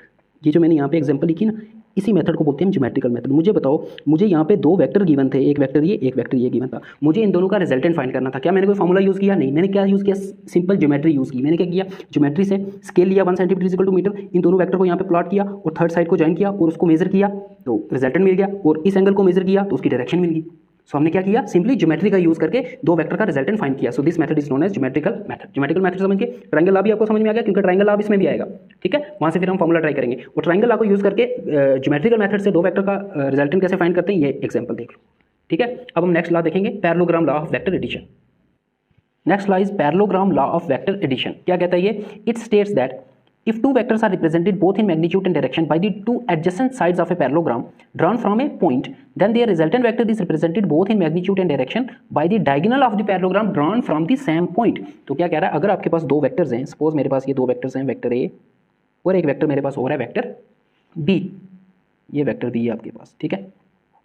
अगर आप इन दोनों को रिप्रेजेंट कर पाओ as a two adjacent sides of a parallelogram, ठीक है, two adjacent sides of a parallelogram की तरह इनको रिप्रेजेंट करना है, ड्रॉन फ्रॉम ए पॉइंट, मतलब इन दोनों को सेम पॉइंट से ड्रा करना है आपको। उस केस में, ट्रायंगल वाले केस में क्या था, वो उन वेक्टर्स को हमने टेक इन ऑर्डर में लिया था, एक ही ऑर्डर में लिया था, दैट इज एक वेक्टर के हेड को दूसरे वेक्टर के टेल के साथ कंबाइन किया था। यहाँ से यहाँ बोल रहा है कि ड्रॉन फ्रॉम ए पॉइंट, एक ही पॉइंट से इन दोनों वेक्टर को ड्रा करना है, दैट इज इनकी टेल और टेल मीट करनी चाहिए, ठीक है। सो इनको कर दो टेल, इनकी टेल मीट कर दो, ये आ गया आपका वेक्टर ए, तो वेक्टर बी को यहाँ पे लाना पड़ेगा, तो मैं पैरेलली शिफ्ट करके इसको यहाँ पे लेके आऊँगा, ये आ गया आपका वेक्टर बी, ठीक है। ये याद रखना, पैरेललोग्राम लॉ में आपको टेल से टेल को कंबाइन करना और ट्रायंगल लॉ में टेल से हेड को कंबाइन करना।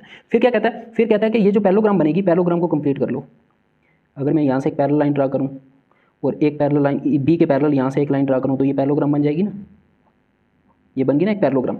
अब कहता है इन दोनों का जो रिजल्टेंट होगा वो होगा डायगोनल ऑफ, क्या था, diagonal of the parallelogram drawn from the same point. उसी पॉइंट से जो डायगोनल ड्रा करेंगे वही इन दोनों वेक्टर्स का रिजल्टेंट होगा, दैट इज इन दोनों का रिजल्टेंट होगा ये वाला डायगोनल, इस पैरेललोग्राम का ये वाला डायगोनल। सेम पॉइंट से ड्रा करना है, मतलब उसकी भी टेल यहाँ पे होगा, हेड यहाँ पे होगा, ये आपका रिजल्टेंट आ जाएगा इस केस में, जो ए और बी को ऐड करके। सो दो वेक्टर्स को ऐड करने के आपके पास दो मेथड है, triangle law of vector addition और parallelogram law of vector addition, ठीक है। दोनों से आपका आंसर सेम आने वाला है। इन्हीं दो वेक्टर्स को मैंने ट्रायंगल लॉ से भी किया था और इन्हीं दो वेक्टर को मैंने पैरेललोग्राम लॉ से भी किया, तो आंसर आपका सेम आएगा। अब ज्योमेट्रिकल मेथड से आप करोगे कैसे, वैसे ही करना है, ज्योमेट्री बस यूज करनी है। सपोज आपको वही एग्जाम्पल ले लेते हैं, ये वेक्टर दिया है 2 मीटर, इसकी डायरेक्शन दी है ईस्ट, वेक्टर ए है ये, और वेक्टर बी यहाँ पे दिया हुआ है इस डायरेक्शन में, ठीक है, जो हॉरिजॉन्टल के साथ कितना एंगल बना रहा है 30 डिग्री, वही एग्जांपल ले रहा हूँ, ठीक है। ये है वेक्टर बी और ये है 3 मीटर, इसकी डायरेक्शन यहाँ से एंगल से पता चल जाएगी, हॉरिजॉन्टल से 30 डिग्री ऊपर है, तो यहाँ पे डायरेक्शन लिखने की जरूरत नहीं।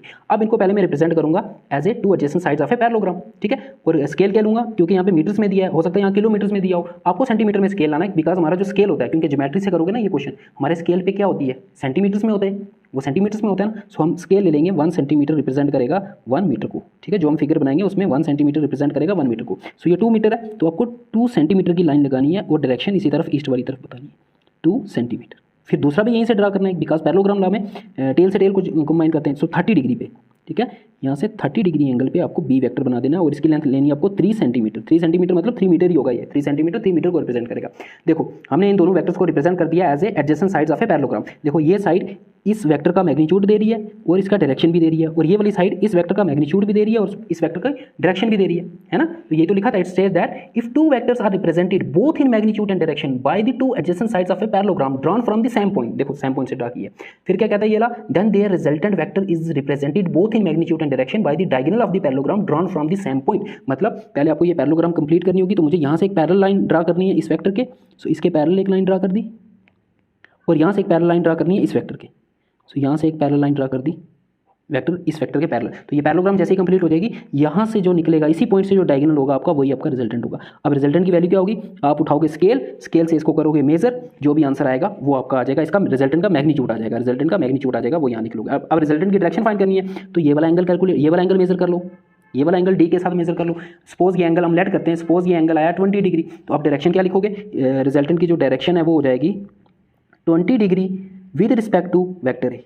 देखो ये वेक्टर ए के साथ वेक्टर ए से कितना ऊपर है 20 डिग्री, तो 20 डिग्री वेक्टर ए से ऊपर है, तो हमने रिजल्टेंट की डायरेक्शन भी फाइंड कर ली और मैग्नीट्यूड भी फाइंड कर लिया बाय यूजिंग कौन से मेथड से, ज्योमेट्रिकल मेथड से। कोई फॉर्मूला यूज नहीं किया, सिर्फ दो वेक्टर्स को लिया, उनको क्या किया, रिप्रेजेंट किया both in magnitude and direction by the adjacent sides of a parallelogram. फिर हमने पैरेललोग्राम को कंप्लीट किया और डायगोनल को ड्रा किया, डायगोनल की लेंथ को मेजर किया, वो आ जाएगा रिजल्टेंट का मैग्नीट्यूड, ठीक है, और एंगल मेजर किया ये वाला, वो आ जाएगी, वो हमें दे देगा इस रिजल्टेंट की direction. So this is parallelogram law of vector addition. ये था आपका ज्योमेट्रिकल मेथड। एक लॉ और होता है पॉलीगॉन लॉ, वो हम एनालिटिक मेथड में देख लेंगे, ठीक है। तो ज्योमेट्रिकल मेथड यही है, आपको बस रिप्रेजेंट करना है और मेजर करना है, ठीक है, स्केल यूज पड़ेगा एक, उससे आप रिजल्टेंट फाइंड कर सकते हो। बट ये प्रोसेस बहुत लेंथी है, फिजिक्स में आपको पता है बार बार आपको रिजल्टेंट फाइंड करना पड़ेगा दो वेक्टर्स का। तो हम कौन सा यूज करेंगे, एनालिटिक मेथड आपका ज्यादा यूज होगा। अब हम देखेंगे एनालिटिक मेथड, क्योंकि वो एक फॉर्मूला होगा, जस्ट एक फॉर्मूला लगाना है, दो वेक्टर्स का आपको रिजल्टेंट मिल जाएगा, इतना कुछ करने की जरूरत नहीं पड़ेगी।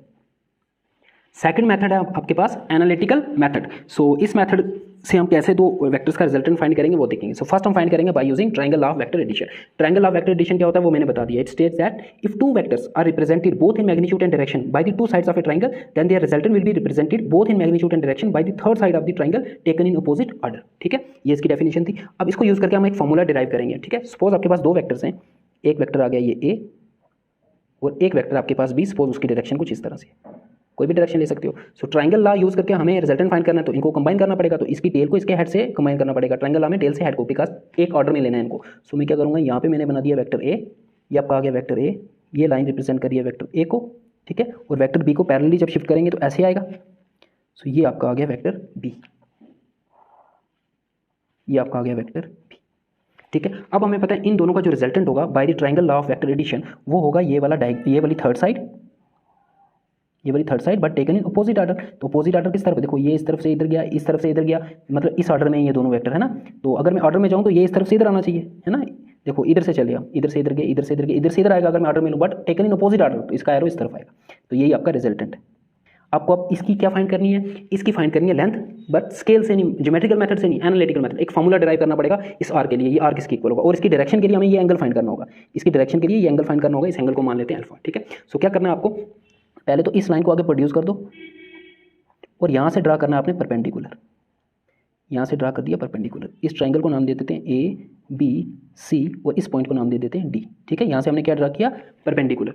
अब मुझे बताओ ये जो एंगल होगा और इस एंगल को मान लेते हैं थीटा, ये एंगल कितना है, थीटा। ठीक है, क्या किया हमने, दो वेक्टर्स थे, हमें उनका रिजल्टेंट फाइंड करना था बाय यूजिंग एनालिटिकल मेथड। हमने ट्रायंगल यूज किया, उनको पहले रिप्रेजेंट किया as a two sides of a triangle. फिर हमने थर्ड साइड को ज्वाइन किया। हमें पता है इन दोनों का रिजल्टेंट जो होगा वो इसकी जो लेंथ होगी ना, वही हमारा रिजल्टेंट होगा। सो हमें इसकी लेंथ के लिए एक फॉर्मूला डिराइव करना है और इसकी डायरेक्शन भी बतानी पड़ेगी रिजल्टेंट के लिए। उसके लिए हमें क्या करते हैं, वेक्टर ए के साथ ये कितना एंगल बना रहा है वो फाइंड करते हैं, दैट इज अल्फा फाइंड करना। दैट इज हमें यहाँ पे आर फाइंड करना, अल्फा फाइंड करना। फिर हमने क्या किया, इस साइड को प्रोड्यूस किया, यहाँ से परपेंडिकुलर ड्रा किया, इस पॉइंट को डी मान लिया और इस एंगल को मैंने मान लिया थीटा। ठीक है, सो पहले हम फाइंड करेंगे मैग्नीट्यूड ऑफ रिजल्टेंट, फिर उसकी डायरेक्शन फाइंड करेंगे। ठीक है, मैग्नीट्यूड के लिए एक फॉर्मूला डिराइव करेंगे, magnitude of R, magnitude of are.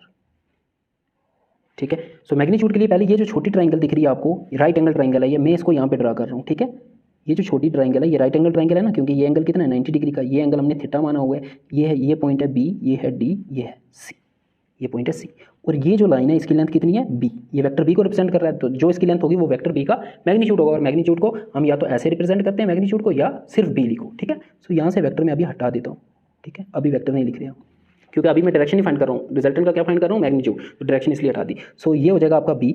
अब हमें इस साइड की लेंथ और इस साइड की लेंथ फाइंड करनी है। ठीक है, so in triangle B D C इसमें ले लो कॉस थीटा की रेशो। कॉस थीटा मुझे बताओ किसके इक्वल होता है, base upon hypotenuse, base upon hypotenuse, ये रेशोज आती होंगी 10th में पढ़ी होंगी, बेस पान हाइपोटेन्यूज। तो इस ट्रायंगल का बेस क्या है बी डी और इसका हाइपोटेन्यूज राइट एंगल के जो अपोजिट होता है वो तो बी सी, और बी सी की लेंथ कितनी है बी। सो यहाँ से बी डी की वैल्यू क्या हो जाएगी मुझे बताओ, B D will be equal to B divide हो रहा है इधर मल्टीप्लाई हो जाएगा B into cos theta. So ये आपकी बी डी की वैल्यू आ गई, इसको मानो इक्वेशन नंबर फर्स्ट, ये आगे यूज होगा। फिर हमें यहाँ से सी डी की वैल्यू भी फाइंड करनी है। अब इसी ट्रायंगल में साइन थीटा की वैल्यू भी लो। साइन थीटा होता है परपेंडिकुलर अपॉन हाइपोटेन्यूज। इस ट्रायंगल का परपेंडिकुलर कौन सा है, सी डी। परपेंडिकुलर होता है जो एंगल के अपोजिट हो, एंगल हमने ये लिया तो इसके अपोजिट परपेंडिकुलर, और साथ वाला बेस होता है। ठीक है, साइन थीटा होता है परपेंडिकुलर अपॉन हाइपोटेन्यूज, और हाइपोटेन्यूज बी सी है, that is B, B C का मैग्नीट्यूड बी है ना, दैट इज उसकी लेंथ बी है। सो बी डिवाइड हो रहा है इधर मल्टीप्लाई हो जाएगा, you will get C D is equal to B sine theta. So ये दोनों वैल्यू अपने फाइंड कर ली, ये हमें यूज पड़ेंगे। ठीक है, इक्वेशन नंबर सेकंड। अब हमें फाइंड करना है आर की वैल्यू। अब ये बड़ी वाली ट्रायंगल देखो आप, in triangle A D C, ये जो पूरी बड़ी ट्रायंगल है ए डी सी, ये भी एक राइट एंगल ट्रायंगल है, इसका ये राइट एंगल है देखो। ठीक है, इस ट्रायंगल में अब पैथागोरस थ्योरम लगा दो, बाय पैथागोरस थ्योरम। क्या होती है Pythagoras theorem, hypotenuse square is equal to perpendicular square plus base square. यहाँ पे हाइपोटेन्यूज कौन सा है इस बड़ी वाली ट्रायंगल का, ये बीच वाली लाइन छोड़ दो। ठीक है, ये बड़ी ट्रायंगल में यहाँ पे बना रहा हूँ, ये आपकी बड़ी ट्रायंगल, यहाँ पे पॉइंट ए है, यहाँ पे पॉइंट डी है, यहाँ पे पॉइंट सी है। ठीक है, ये आर हमें फाइंड करना है, ये रिजल्टेंट है, और ये एंगल अल्फा है, ये ए वेक्टर है, नहीं सॉरी ये ए वेक्टर नहीं है, ए वेक्टर यहाँ से लेके यहाँ तक है। ठीक है, हमने ये पूरी साइड दी हुई है ए डी, ठीक है। वो बीच वाली लाइन को मैंने स्किप कर दिया क्योंकि ये ट्रायंगल लिया हमने, ये राइट ट्रायंगल। इस ट्रायंगल में पाइथागोरस थ्योरम लगाई तो hypotenuse square is equal to perpendicular square plus base square. So hypotenuse तो ये एसी है और यही तो आर है, यही तो फाइंड करना है। सो आर स्क्वायर हो जाएगा, ये परपेंडिकुलर आ गया आपका C D, so C D square plus base आपका आ गया ए डी स्क्वायर। अब यहाँ वैल्यू पुट कर दो, R square is equal to C D square, C D की वैल्यू अभी हमने फाइंड की, देखो बी साइन थीटा, तो सी डी का स्क्वायर होगा तो बी साइन थीटा का होल स्क्वायर हो जाएगा, तो बी पे भी स्क्वायर आएगा तो साइन पे भी स्क्वायर आएगा, साइन स्क्वायर थीटा, ठीक है, प्लस ए डी। अब ए डी ये पूरी लेंथ है, इसको ब्रेक करके A B plus B D लिख सकते हैं, A B plus B D, और इस पर स्क्वायर भी है तो होल स्क्वायर आ जाएगा, ठीक है। देखो ना ए डी था ना, ए डी को ब्रेक करके लिख लिया A B plus B D, which implies that are square is equal to B square sine square theta plus A B की वैल्यू पुट करो, ए बी, ए से लेके बी तक कितनी लेंथ है, वही तो ए है, वो वेक्टर ए का मैग्नीट्यूड है, दैट इज ए हो जाएगा ये ए प्लस बी डी, और बी डी की ये देखो ये वैल्यू हमने फाइंड की हुई है b cos theta, b cos theta और इसका होल स्क्वायर। अब यहाँ पे लगेगा ए प्लस बी का होल स्क्वायर, ये ए आ गया, ये पूरा बी आ गया, a plus B whole square क्या होता है a square plus B square plus 2ab, so which implies that are square is equal to B square sine square theta plus यहाँ लगा दो आइडेंटिटी ए प्लस बी का whole square, सो ए यहाँ पे ए ही है तो ए स्क्वायर प्लस बी स्क्वायर, तो ये पूरा बी है, इस पूरे पे स्क्वायर आएगा, दैट इज बी पे भी स्क्वायर आएगा, कॉस पे भी स्क्वायर आएगा, बी स्क्वायर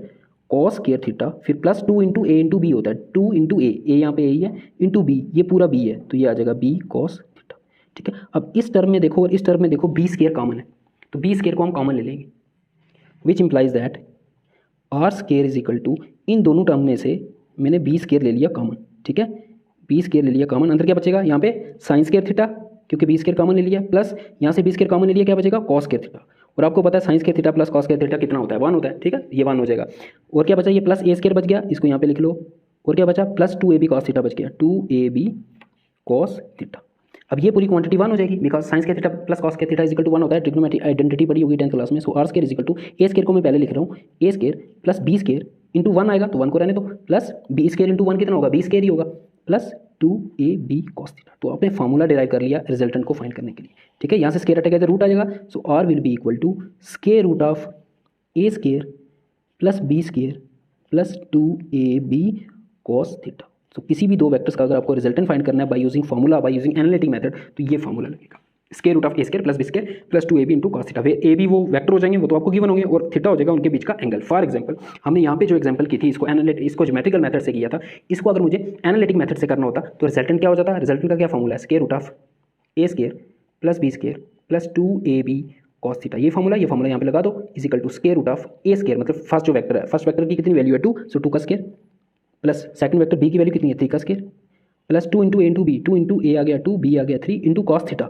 थीटा हो जाएगा एंगल बिटवीन दी वेक्टर्स, इन दोनों के बीच में कितना एंगल है, इसको जब मैं यहाँ पे उठा के लाऊंगा तो 30 डिग्री का एंगल ही होगा क्योंकि हॉरिजॉन्टल के साथ 30 बना रहा है, सो कॉस 30 डिग्री हो जाएगा। अब इसको सिंप्लीफाई करेंगे तो रिजल्टेंट का मैग्नीट्यूड आ जाएगा आपके पास। सो ये this is your analytical method, ठीक है, एनालिटिक मेथड से ये फार्मूला यूज करके आप कोई किसी भी दो वेक्टर्स का रिजल्टेंट फाइंड कर सकते हो। आपको क्या गिवन होना चाहिए, उन दो वेक्टर्स का मैग्नीट्यूड और उन दो वेक्टर्स के बीच का एंगल।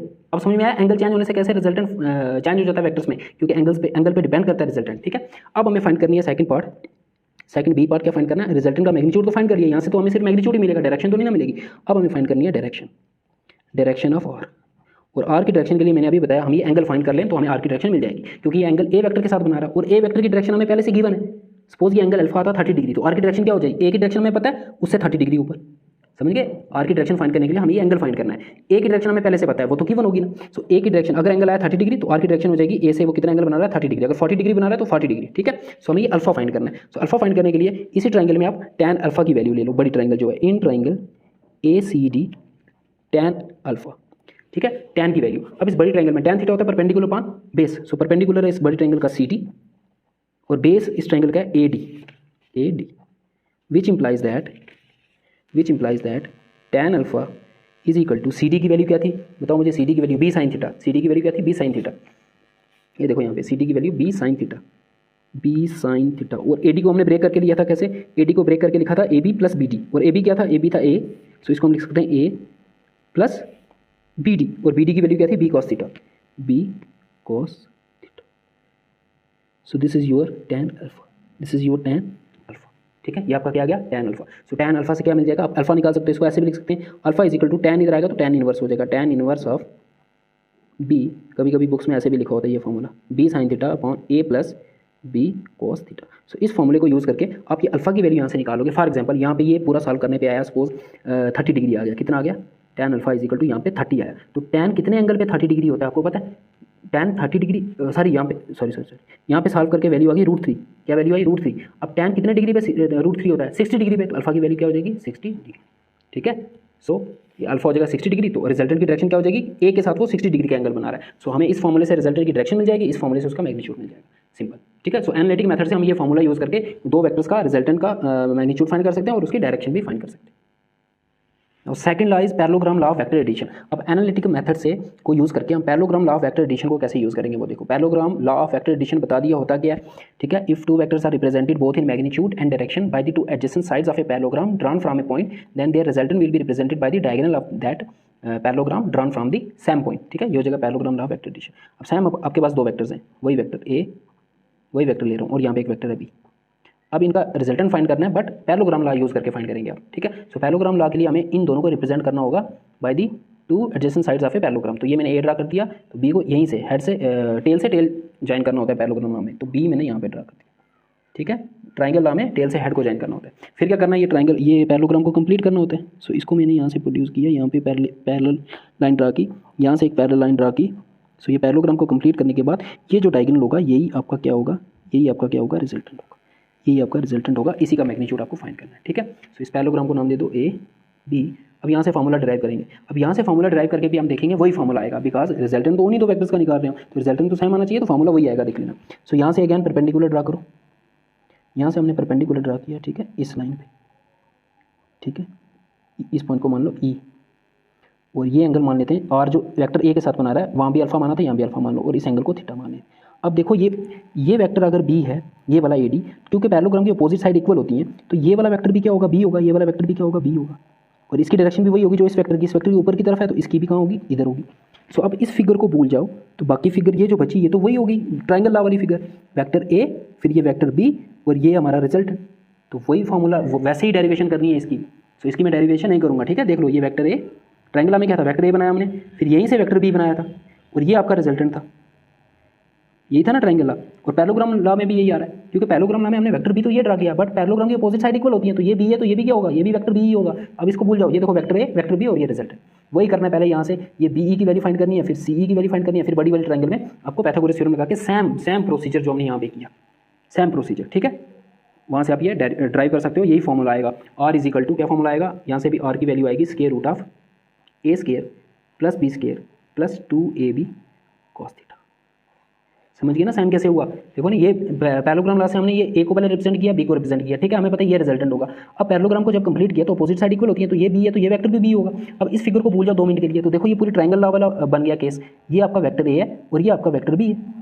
वेक्टर बी की इस तरफ डायरेक्शन होगी क्योंकि इसकी डायरेक्शन इस तरफ थी। ठीक है ना, तो ये आपका रिजल्टेंट है। तो ये तो वही ट्राइंगल लॉ वाला केस बन गया, तो वैसी डेरिवेशन होगी और यही आर की वैल्यू आएगी। और जो tan अल्फा आएगा वो भी वही आएगा जो हमने वहाँ पे ड्राइव किया था। क्या आया था, tan alpha is equal to B sine theta upon A plus B cos theta.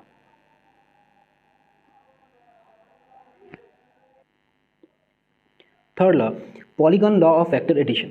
ठीक है, हमने पहले पढ़ा triangle law then parallelogram law. वो दोनों लॉ जो हैं वो सिर्फ दो वेक्टर्स का रिजल्टेंट फाइंड करने के लिए हम यूज़ कर सकते हैं। आपने देखा ट्राइंगल लॉ में 2 वेक्टर थे और पैरेललोग्राम लॉ में भी 2 वेक्टर थे, बट आपके पास अगर 2 से ज़्यादा वेक्टर है और उनका रिजल्टेंट फाइंड करना है तब यूज़ होगा ये polygon law of vector addition. क्या कहता है, it states that if any number of vectors, आपके पास जितने मर्जी वेक्टर हो, if any number of vectors are represented both in magnitude and direction by various sides of a polygon taken in same order, then their resultant is represented both in magnitude and direction by the closing side of the polygon taken in opposite order. ठीक है, क्या meaning हुआ इसका, suppose आपके पास 4 vectors हैं, ये आ गया vector A. ठीक है, आपके पास एक वेक्टर बी, ये डायरेक्शन आ गई वेक्टर बी की, एक वेक्टर है सी, सपोज उसकी डायरेक्शन कुछ इस तरफ से है, और एक वेक्टर आपके पास डी, उसकी डायरेक्शन कुछ ऐसी है। आपको इन सब का फाइंड करना है क्या, रिजल्टेंट। तो पॉलीगॉन लॉ यूज़ करना पड़ेगा बिकॉज 2 से ज़्यादा वेक्टर है। तो अब क्या करोगे, इन सब को रिप्रेजेंट करोगे by the adjacent side of a polygon. तो ए को मैंने ऐसे रिप्रेजेंट कर दिया, बी को पैरेलल शिफ्ट करके यहाँ पे लेके आया। पैरेलल शिफ्ट का मतलब ये हो गया कि जितना एंगल ये हॉरिजॉन्टल के साथ यहाँ पे बना रहा है उतने एंगल यहीं पे बनाना चाहिए। ठीक है, ये आपका आ गया वेक्टर बी। ठीक है, वेक्टर सी कुछ इस तरह से है, वेक्टर सी यहाँ पे ड्रा कर दिया, और वेक्टर डी कुछ इस तरह से, वेक्टर डी हमने यहाँ पे ड्रा कर दिया। हमने क्या किया, इन चारों वेक्टर्स को टेकन इन ऑर्डर में लिया और इनको रिप्रेजेंट किया by the very sides adjacent sides of a polygon. अब इनको जो रिजल्टेंट होगा, पॉलीगॉन लॉ कहता है इनका जो रिजल्टेंट होगा वो इस पॉलीगॉन की जो क्लोजिंग साइड होगी वही होगी, but taken in opposite order. तो इनका ऑर्डर देखो क्या था, यहाँ से इस तरफ, यहाँ से इस तरफ, यहाँ से इस तरफ, यहाँ से। अगर मैं इसी ऑर्डर में आता तो इस तरफ होती डायरेक्शन, तो अपोजिट ऑर्डर में लेना इस साइड को, तो इसलिए इसकी डायरेक्शन होगी इन सबकी अपोजिट।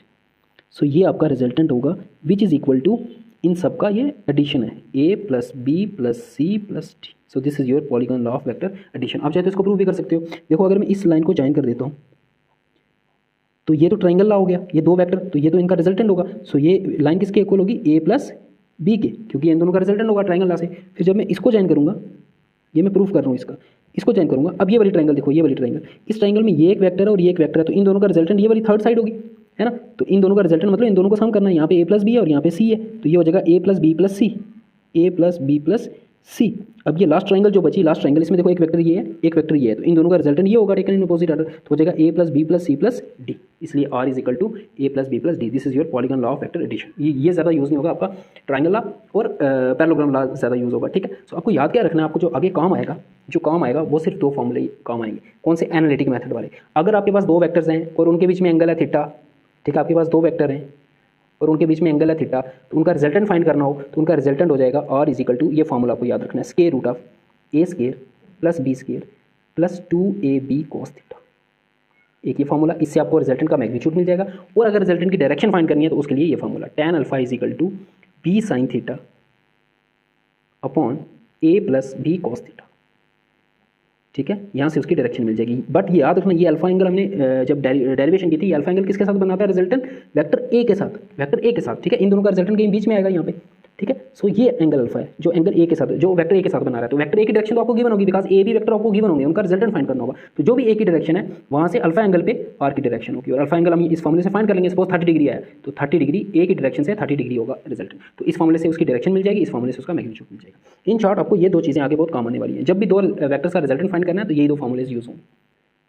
अब ये जो फॉर्मूला अभी हमने पढ़ा, इसके कुछ स्पेशल केसेस हैं। केस फर्स्ट, अगर दो वेक्टर्स के बीच में एंगल हो जाए 0 डिग्री, एंगल कितना हो जाए 0 डिग्री। 0 डिग्री का मतलब हो गया जिस तरफ वेक्टर ए है उसी डायरेक्शन में वेक्टर बी है, तो एंगल कितना हो जाएगा 0। तो उस केस में जो रिजल्टेंट होता है वो सिंपली हो जाएगा आपका a plus B, a plus B, just add कर देना है। कहने का मतलब क्या हुआ, अगर डायरेक्शन सेम हुई, फॉर एग्जांपल एक बॉक्स है, अब फोर्स एक वेक्टर क्वांटिटी होती है, उस पर इस डायरेक्शन में लग रही है 5 न्यूटन फोर्स और इसी डायरेक्शन में एक और फोर्स लग रही है 3 न्यूटन। मैं बोलूँ रिजल्टेंट बताओ, तो आप पूरा फॉर्मूला लगाना नहीं शुरू हो जाना, r is equal to a का स्क्वायर, a कितना है 5, 5 का स्क्वायर प्लस b का स्क्वायर, b कितना है 3 प्लस 2 into a into b, a आ गया 5, बी आ गया 3 इंटू कॉस थीटा, थीटा होता है वेक्टर्स के बीच का एंगल, इन दोनों के बीच का एंगल, इन दोनों के बीच का एंगल 0 डिग्री है, तो यहाँ पे लिखोगे 0 डिग्री। अब कॉस 0 पे, कॉस 0 कितना होता है, कॉस 0 पे वैल्यू होती है 1, कॉस 0 पे वैल्यू 1 होगी, फिर इसको आप पूरा कैलकुलेट करोगे। तो ये करने की जरूरत नहीं है, ये स्पेशल केस मैंने बता दिया। अगर डायरेक्शन सेम हुई तो सिंपल a प्लस बी करना है। इस केस में रिजल्टेंट आएगा simple 5 plus 3 that is 8 Newton, क्या आएगा 8 न्यूटन, और उसकी डायरेक्शन इसी तरफ होगी जिस तरफ दोनों फोर्सेस लग रही है,